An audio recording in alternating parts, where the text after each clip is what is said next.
Hello YouTube. It's time to tell my audiences about Tibet. And the information is through the Russian eyes for the most part. But there is so much to discuss. Just a brief reminder, the country was a battlefield between the two empires not that long ago. The British Empire and the Russian Empire. Russian spies clashed with the British ones, and the clandestine operations took place. But in the end, it was Red China who got to control Tibet. So let's leave it at that and look at some interesting mysteries of the land, paranormal and not. Mikhail Demidenko, a Russian writer who passed away in 2003. He was a true humanitarian who hated totalitarianism of any hue. He was a tolerant man who survived the Nazi occupation, and he kept memories of Nazi atrocities against Soviet Jews, which he witnessed himself. As a young man, Demidenko, upon graduation from a military college, became a translator and interpreter of Chinese. We stayed in touch with him through correspondence back in the 1990s. In 1948, after graduating from high school, he entered the military school of translators of Oriental languages in the Chinese department.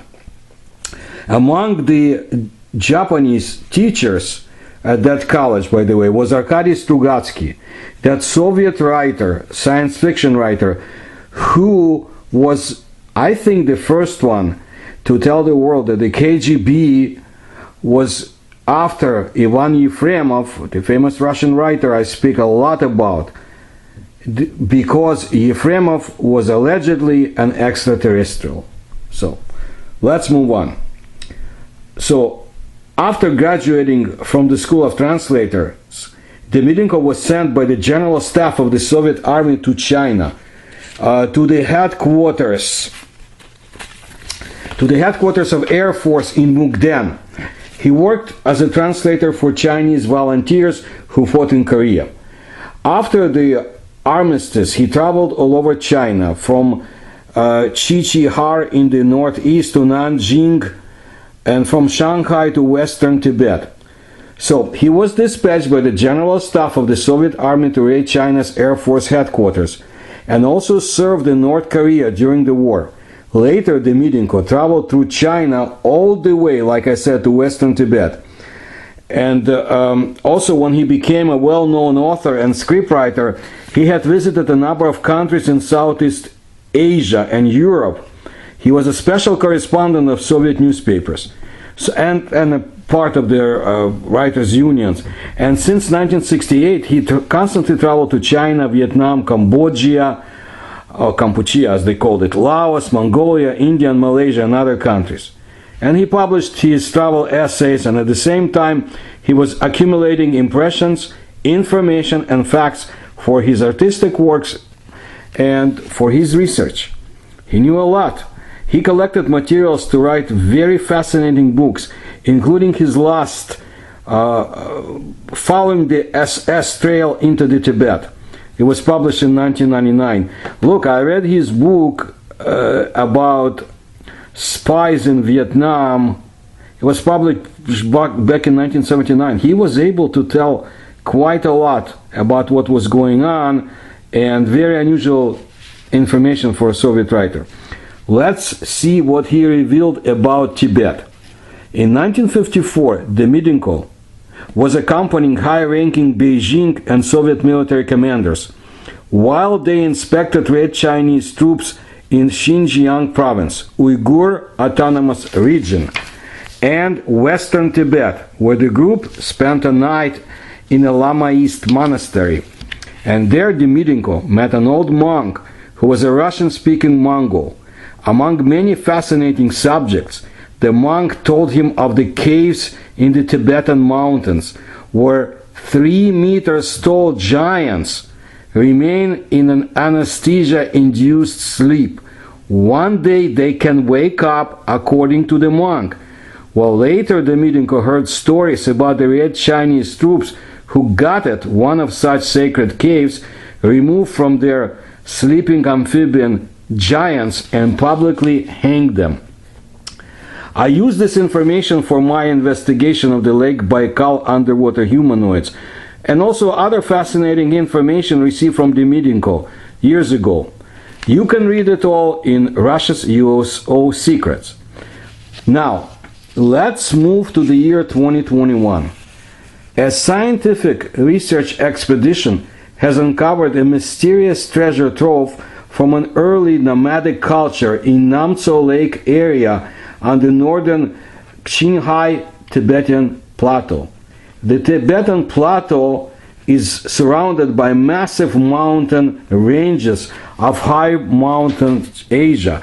The plateau is bordered to the south by the inner Himalayan range, to the north by the Kunlun Mountains, which separated from the Tarim Basin, and to the northeast by the Chilean Mountains, not like in Chile, but Chilean Mountains, which separate the plateau from the Heshi Corridor and the Gobi Desert.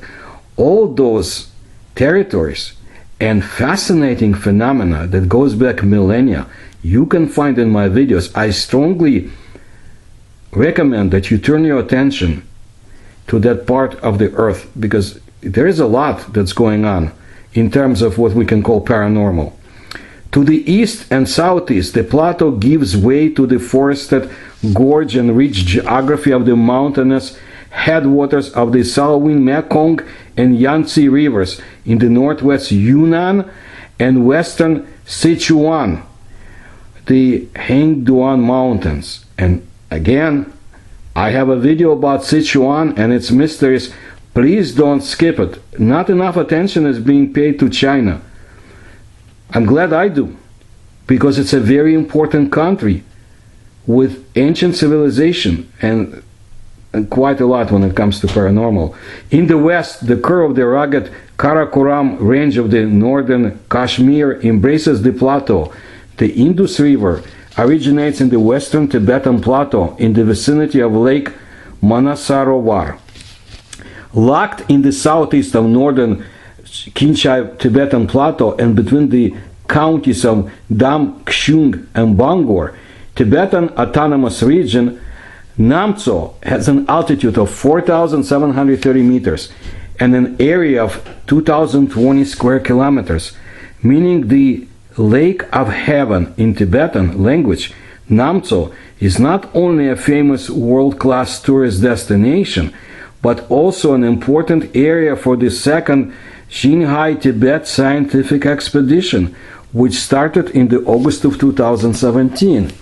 And since its inception in that August, the expedition team has conducted a comprehensive and systematic survey of cave rock paintings and rock carvings in the wilderness of northern Tibet, in Namtso and its surrounding areas.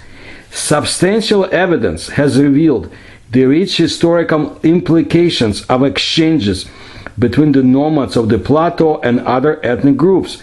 This time we have newly discovered that the styles of many rock paintings not only contain early Tibetans but also early Hans, and we have, that's Chinese, and we have also discovered inscriptions of Chinese characters.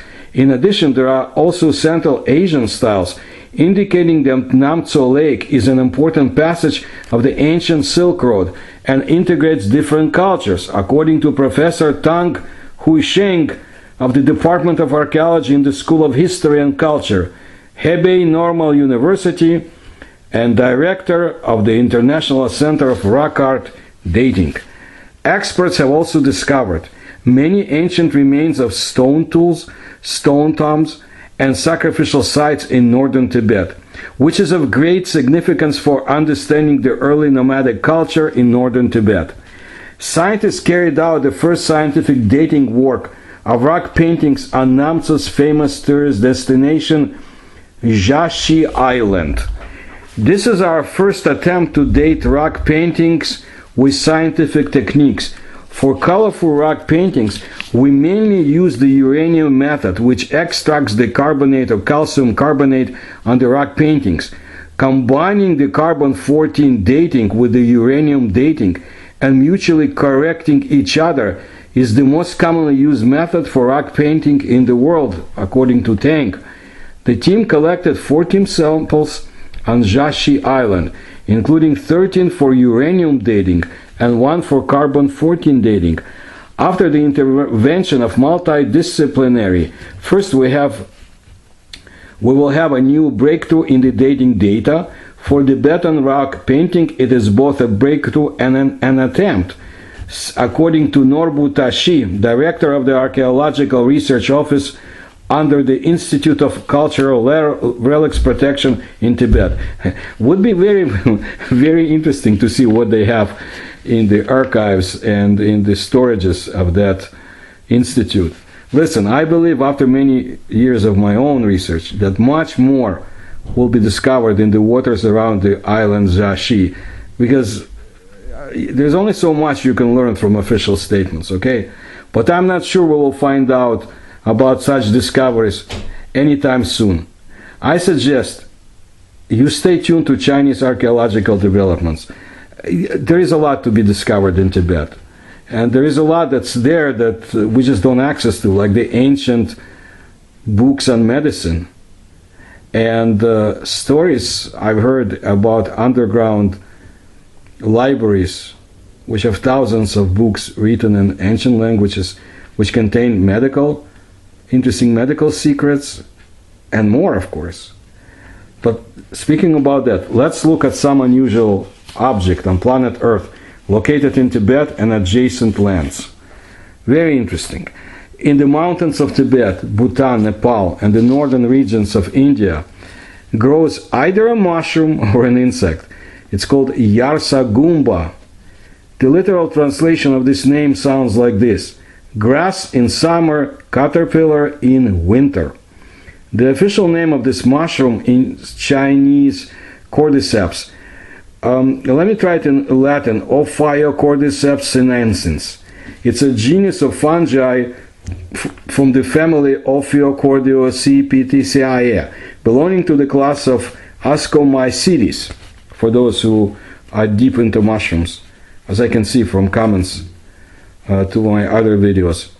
The description of this strange combination of two forms of life is found in ancient Chinese treatises.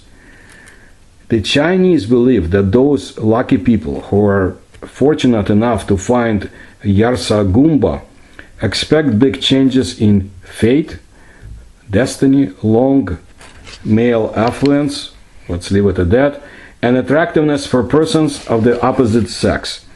Every summer, Nepalese go in research of a magic potion. During this season, by the way, you can find deserted Tibetan villages, because the collection time is limited to 1 month a year. Only children and old people do not hunt for the mushroom. Well, it's not easy to find this miracle of nature. Yarsa Goomba grows only at the altitude of 3,500 meters above sea level, in shady places, and it is strange that the lack of oxygen, strong temperature changes, not only do not kill Yarsa Goomba, but also give it unique properties. Biologists classify Yarsa Goomba as a parasitic fungus, which is quite justified because of its unique development cycle.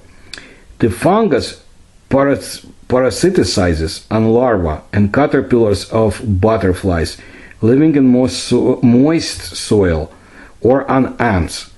In autumn, on the eve of the rainy season, an adult plant throws out a lot of spores that are carried by the wind. When spores get on larva or caterpillar, they penetrate into the insect's head and germinate into its body. It is at this time that the caterpillar covers are most vulnerable after molting. At the same time, the plant eats the insect from the inside until it is completely drained of all juices. But this does not happen immediately, because Yarsa Goomba needs to somehow rise to the surface of the earth.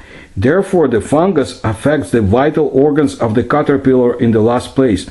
In the end, Yarsa Goomba subdues the poor fellow's motor apparatus and forces the insect to move into the upper layer of the soil.